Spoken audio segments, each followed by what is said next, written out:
നമസ്കാരം. നമുക്ക് ഇന്ന് കിട്ടിയിരിക്കുന്ന ഡിവൈൻ മെസ്സേജ് എന്താണെന്ന് നോക്കാം. 8 ഓഫ് കപ്സ് ആണ് നമുക്ക് കിട്ടിയിരിക്കുന്നത്.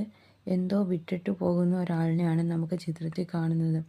ഇത് നിങ്ങളുടെ ജീവിതത്തിലേക്ക് കണക്ട് ചെയ്യുകയാണെങ്കിൽ നിങ്ങൾ ഇപ്പോഴുള്ള എന്തോ ഒരു സാഹചര്യം, എന്തോ ഒരു ഇമോഷണലി അറ്റാച്ച്ഡ് ആയിട്ടുള്ള എന്തോ ഒരു സിറ്റുവേഷൻ നിങ്ങൾ ലെറ്റ് ഗോ ചെയ്യുന്നതാണ്. അതായത് ഇപ്പോൾ നിങ്ങളുടെ റിലേഷൻഷിപ്പിലാണെങ്കിൽ നിങ്ങളുടെ റിലേഷൻഷിപ്പിൽ നിന്നൊരു ബ്രേക്ക് എടുക്കാൻ ആഗ്രഹിക്കുന്നുണ്ടായിരിക്കും, അല്ലെങ്കിൽ ഈ റിലേഷൻഷിപ്പിൻ്റെ വാല്യൂ മനസ്സിലാക്കാൻ ഒന്ന് മാറി നിൽക്കുന്നതുമായിരിക്കും. നിങ്ങളുടെ കരിയറിലാണെങ്കിൽ നിങ്ങളൊരു ബെറ്റർ പ്ലേസിലേക്ക് മാറുന്നുണ്ട്. ഇപ്പോൾ നിൽക്കുന്ന കമ്പനിയിൽ നിന്ന് വേറൊരു കമ്പനിയിലേക്ക് മാറുന്നുണ്ട്, അല്ലെങ്കിൽ ഈ കമ്പനിയിലെ തന്നെ വേറൊരു ബ്രാഞ്ചിലേക്കായിരിക്കും നിങ്ങൾ മാറുന്നുണ്ടാവുക. നിങ്ങളുടെ ഫൈനാൻഷ്യൽ സിറ്റുവേഷൻ എടുക്കുകയാണെങ്കിൽ നിങ്ങൾ ഫൈനാൻഷ്യലി വളരെയധികം സ്ട്രഗിൾ ചെയ്ത ആളാണെങ്കിൽ നിങ്ങളുടെ ആ സിറ്റുവേഷൻ മാറുന്നു, നിങ്ങൾ ഫ്യൂച്ചറിലേക്ക് നടക്കുന്നു എന്നാണ് കാണിക്കുന്നത്. Thank you. God bless.